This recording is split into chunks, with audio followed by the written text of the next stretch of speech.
कोकाटे प्रकरण को लेकर महाराष्ट्र की सियासत में हलचल तेज हो गई है।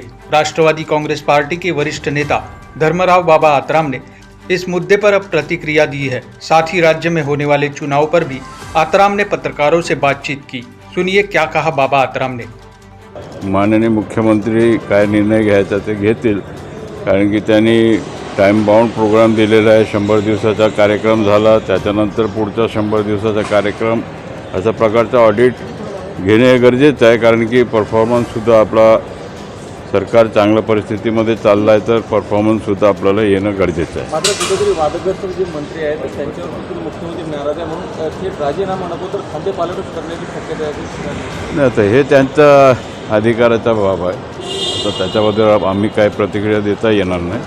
परंतु परफॉर्मन्स चांगले मंत्री असलं तर सरकारसुद्धा चांगल्या पद्धतीने चालू शकतं। कुठेतरी अशा वक्तव्यामुळे प्रतिमा मलिन होते आहे। नाही, असं काय परफॉर्मन्स काय सगळ्या मंत्र्यांचं चांगलंच आहे, पण अशा वक्तव्यामुळे कुठेतरी सरकारची प्रतिमा मलिन होते आहे, विरोधक टीका करत आहेत। विरोधकांना त्यांना थोडाफार काहीतरी टीका करण्याकरता पाहिजे असते, परंतु ठीक आहे, थोडंफार इकडे तिकडे होत असते, परंतु सरकार व्यवस्थित चाललं।